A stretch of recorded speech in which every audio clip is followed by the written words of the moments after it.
Ika-69 na kabanata, sa pagpapatuloy.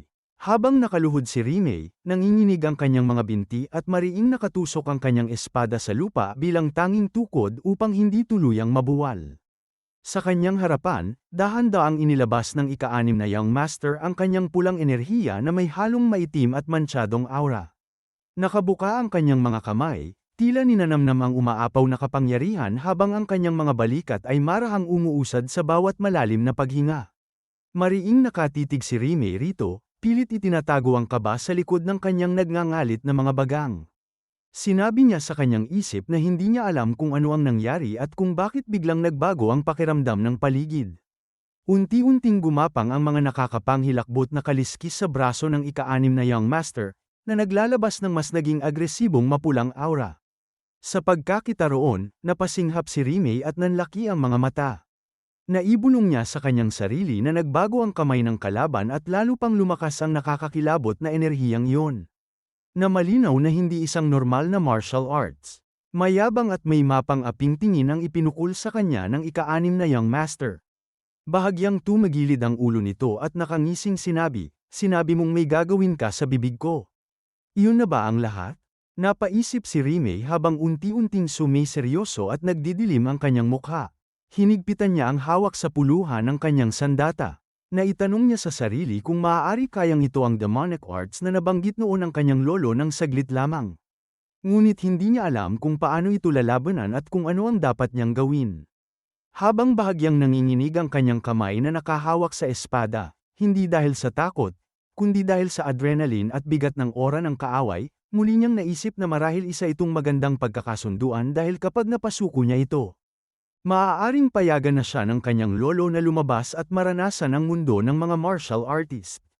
Pagkatapos noon, itinutok ni Rimei ang espada sa kalaban. At bahagyang naglabas ng purong aura ang kanyang katawan, na sumalungat sa maitim na enerhiya ng kalaban, at sa matigas na tinig ay sinabi na mula ngayon, hindi na kita ituturing na miyembro ng Divine Sect. Tumawa ng mapang-uyam ang ika-6 na Young Master, at ang kanyang mga mata ay nanlilisik sa galit at nakangising sinabi na haha. Mukhang pinipigilan mo lang pala ang sarili mo dahil taga-Divine Sect ako. Pagkatapos ay malakas siyang humalakhak, isang tawang umaalingaw-ngaw ng kabaliwan, at mayabang na sinabi, mabuti. Seryosohin na natin. Mas masarap yakapin ng isang babaeng nawalan na ng pag-asang umiiyak sa ilalim ko. Nandidiri at seryosong itinaas ni Rimei ang kanyang espada sa pormang handang pumatay at sinabi na maging ang laman ng isip mo ay puro baluktot at maruruming pagnanasa. Karumal-dumal ka, mabilis siyang sumugod, lumikha ng mabilis na hangin sa kanyang bawat hakbang habang sumisigaw, humanda ka. Sa isang iglap ay nagpakawala siya ng sunod-sunod na hiwa ng espada na humahati sa hangin patungo sa ika-6 na Young Master. Ang mga talam ay lumikha ng tila mga pilak na kislap, ngunit mabilis at may panunuyan nitong naiwasan ang lahat sa pamamagitan ng bahagyang pag-ilag ng katawan. Nakangisi pa rin itong hinaranggan ang mga huling pag-atake ni Rimei gamit ang kanyang mga braso at mayabang na sinabi. Ang dami mong sinabi, pero hanggang dyan ka lang pala? Nakakadismaya. Napangiwi si Rimei sa matinding inis, nagtagpo ang kanyang mga kilay. Buwisit, muli silang nagpalitan ng mabibilis na atake. Lumikha ng mga alon ng hangin at mga guhit sa ere ang pagtatagpo ng kanilang mga puwersa. Ang labanan ay nagpatuloy habang kapwa sila umangat sa ere, walang tigil sa kanilang marahas na pagtutunggali. Sa kabilang banda, mariing pinagmamasdan sila ni Nohagwan mula sa madilim na bahagi ng bubungan. Nakakuyom ang kanyang mga palad habang nakatitig sa itim na aura ng ika-6 na Young Master. Naalala niya na kasabay ng Dragon Chasing Hand at 5 Elements Palm ng Batang Panginoon, ito ang martial art na may pinakamapaminsalang kapangyarihan sa Divine Sect, ngunit alam niyang ipinagbawal ito dahil unti-unting kinakain ng demonyong kalikasan ang gumagamit nito.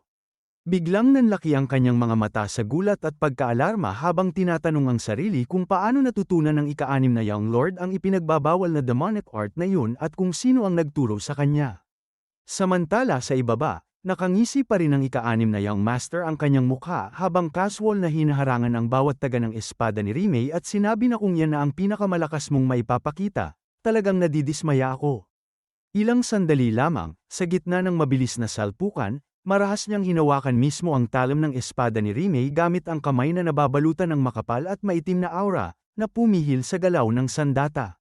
Nasinghap at gulat na gulat si Rimmey nang makita yon. Sinubukan niyang bawiin ang espada ngunit hindi ito natinag. Habang mahigpit na hawak ang sandata ng dalaga, ngumiti ng malademonyo ang ika-6 na young master at naghanda ang kabilang kamao na sumuntok at sinabi na tapusin na natin ito.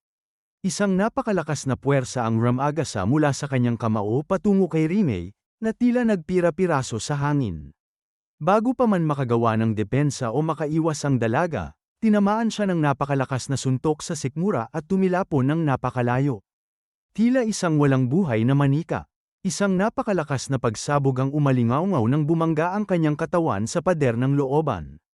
Napahandusay si Rimmey sa lupa, umuubo ng dugo, habang bumabagsak sa paligid niya ang malalaking tipak ng bato. Ang pader ay malalim na nabiyak dahil sa lakas ng impact. Agad na namutla at nag-alala ang kanyang alalay na si Ihoa. Nanlalamig ang mga kamay na mabilis siyang tumakbo papunta sa kinaroroonan ng kanyang amo habang sumisigaw at naiiyak, "Miss." Ngunit bigla itong napahinto na nagulat nang sabihin sa kanya ni Rimmey na huwag na siyang lumapit. Nagtanong si Ihoa na bakit. Mahigpit at may awtoridad siyang pinutol ni Rimmey, kahit na nahihirapan itong huminga na sinabi na makinig ka sa akin, Ihoa. Dagdag pa niya habang malalim ang paghinga na, pilit pinapanatili ang malay bago nagsalita. Nasa tirahan ng cult leader si Lolo. Bilasan mo, at ipaalam sa kanya ang nangyayari rito. Nanginginig at nag-aalalang sumagot si Ihoa, umiiling, napakalayo ng tirahan ng cult leader. Bago pa ako makarating, Miss, baka kung ano nang mangyari sa iyo. Hindi niya na ituloy ang sasabihin nang biglang sumigaw si Rimmey, ang kanyang mga mata ay nag-aapoy sa determinasyon. Umalis ka na ngayon din. Huwag mo akong sasalungatin. Nagulat si Ihoa sa bagsik ng boses nito. Humakbang siya paatras at agad namang tumakbo palayo, habang paulit-ulit na lumilingon kay Rimmey nang may luhang dumadaloy sa kanyang mga pisngi. Habang pinapanood ang papalayong balto ng alalay, nakahinga ng kaunti si Rimmey at inisip na ang may layo si Ihoa sa panganib ang pinakamainam na pagpili, at siya na ang bahala sa sitwasyon. Samantala, lalong lumalakas at bumibigat ang nakapangingilabot na presyon na inilalabas ng ika-6 na young master habang dahan-dahan siyang naglalakad patungo kay Rimmey na tila isang maninila. Pupunta ba siya upang ipaalam ito sa vice cult leader? Hayaan mo siya, huli na ang lahat. Mariing nakatitig si Rimmey sa papalapit na kaaway habang pilit na bumabangon. Napansin niya ang pamumula ng mga mata nito at naisip na lalo pang lumalala ang kalagayan nito dahil kinakain na ng demonic art ang katinoan nito.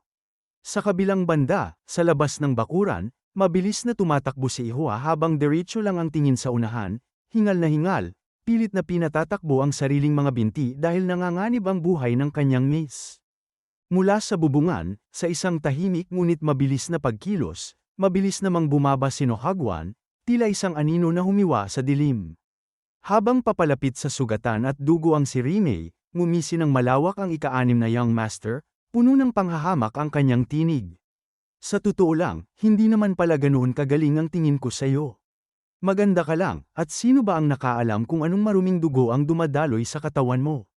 Pero kung iisipin ko ng mabuti, may pakinabang din pala ang mababang dugong iyan pagkatapos kitang sirain. Pagkatapos ay malakas siyang humalakhak, isang nakakanghilong tunog. Pipilitin kitang maging akin upang makuha ang suporta ng vice cult leader. At pagkatapos, kapag nasa ilalim ko na kayong dalawa, magiging akin ang posisyon ng susunod na cult leader. Nanlaki ang mga mata ni Rimmey sa galit at labis na pagkasuklam. Lubusan ka nang nababaliw. Wala ka ng lunas. Habang patuloy ang malakas at mapang-asar na pagtawa ng ika-6 na young master, biglang napansin ni Rimmey ang isang biglaang kislap ng liwanag at mabilis na enerhiya sa likuran nito. Kaya nagtaka siya kung ano yun. Bigla namang napatigil sa pagtawa ang ika-6 na young master. Naging seryoso at binalot ng babala ang kanyang mukha nang maramdaman niya ang isang napakatalas at paparating na presensya mula sa kanyang likod. Si Nohagwan pala yun. Mabilis at walang katulad na bilis na sumugod sa kanya, ang kanyang anyo ay nakahanda ng pumatay. Ngunit dahil sa talas ng pandaman ng demonic art, agad din siyang napansin ng ika-6 na young master at mabilis na humarap upang salubungin ang atake. Sa sumunod na sandali ay isang napakalakas na pagsabog ng magkasalungat na enerhiya ang yumanig sa buong paligid, nagpalipad ng mga alikabok at mga natitirang bato.